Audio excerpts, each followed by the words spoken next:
ایک یہ کہتے ہیں کہ اگر کسی پر دوران سفر غسل واجب ہو تو کیا وہ تیمم کر کے نماز کو ادا کر سکتا ہے؟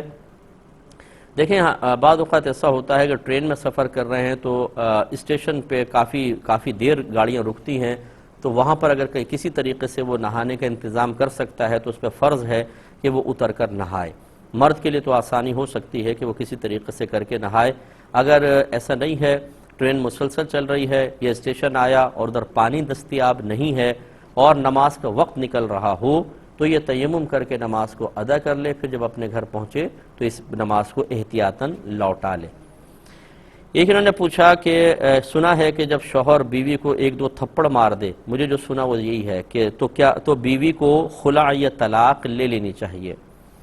تو ایسی بات نہیں ہے۔ پہلی بات یہ کہ بیوی کو مارنا یہ قطعاً غیر مناسب ہے۔ میرے آقا صلی اللہ علیہ وسلم کی طرف سے اور اس طرح قرآن میں بھی اگرچہ اس کی ضرب کی اجازت ہے لیکن مارنے کا مطلب یہ نہیں ہے۔ نبی کریم نے ارشاد فرمایا اور چہرے پہ مت مارو، ایسا نہ مارو کہ ہڈی ٹوٹ جائے، ایسا نہ مارو کہ جسم پہ نشان پڑ جائے۔ وہ اصل میں مارنے کا مطلب عورت کو تکلیف پہنچانا نہیں ہے، بلکہ صرف اور صرف اس کو روب میں لینا، ایک دبدبے میں لینا تاکہ وہ شوہر سے خوفزدہ رہے، اور وہ بھی اپنی نفسانی خواہش کے تابع ہو کر نہیں۔ جب عورت اللہ تعالیٰ کی نافرمانی میں مبتلا ہو اور نرمی سے سمجھانے پر وہ اس نافرمانی کو ترک نہ کر رہی ہو تو تھوڑی بہت اجازت ہے، وہ بھی ان شرائط کے ساتھ۔ لیکن موجودہ دور کے اعتبار سے چونکہ اب یہ مطلب بچیاں پڑھی لکھی ہیں، کوئی اس طرح کی گاؤں کی بچیاں نہیں ہیں، اب تو بلکہ گاؤں کے اندر بھی چونکہ چینلز پہنچے ہیں تو شعور بیدار ہو گیا ہے، تو اس لیے یہ وہ بچیاں نہیں ہیں کہ ان کو تھپڑ مارا جائے اور یہ خاموش بیٹھے، پھر وہ جواب دیتی ہیں، شوہر کو غصہ آتا ہے اور نوبت طلاق تک پہنچ جاتی ہے۔ تو اس لیے بالکل ہم اس کے قائل ہیں کہ شوہر کو مارنا نہیں چاہیے، وہ اپنا خود ایک امیج بنائے، پیار محبت سے بیوی کو سمجھائے، اور بیوی کو بھی چاہیے کہ اچھے معاملے میں کہ جب شوہر صحیح بات کہہ رہا ہو تو شوہر کی اطاعت کریں۔ لیکن فرض کر لیں کہ شوہر نے ایک دو تھپڑ مارے، چاہے جائز چاہے ناجائز، تو بیوی کو اس کا حق حاصل نہیں ہے کہ وہ صرف اتنی سی بات پر طلاق اور خلع کا مطالبہ کرے۔ ہاں وہ آبجیکشن کر سکتی ہے، اگر شوہر نے غلط مارا ہے، اپنی نفسانی خواہش کے تابع ہو کر ایسی غصے میں آ کے بلا کسی وجہ کے مارا ہے تو وہ بالکل مطلب شوہر سے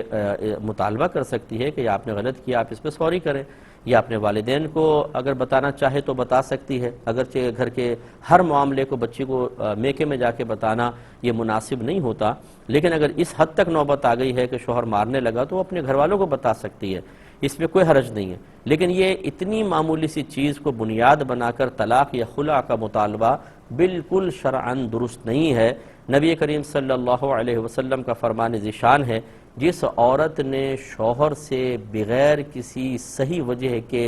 مطالبہ طلاق کیا، یہ بروز قیامت جنت کی خوشبو بھی نہیں پا سکے گی۔ یہ جو آج ہماری بچیاں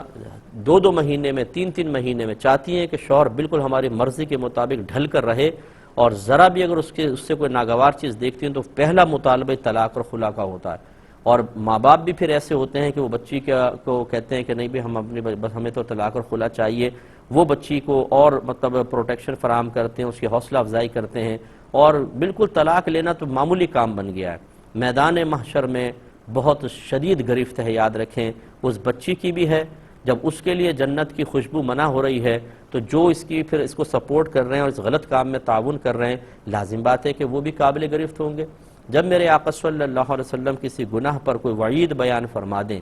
یا قرآن میں وعید کا مطلب عذاب کا وعدہ، اس کو وعید کہتے ہیں، تو سمجھ لیں کہ وہ عمل گناہ کبیرہ ہے۔ اس کا مطلب یہ ہوا کہ عورت کا بغیر کسی وجہ کے یا معمولی وجوہات کی بنا پر اپنے شوہر سے مطالبہ طلاق کر کے دو خاندانوں کو ڈسٹرب کرنا یہ گناہ کبیرہ ہے، تو پھر جو گناہ کبیرہ میں معاون ہوں گے وہ سب بھی اس میں شامل ہو جائیں گے۔ تو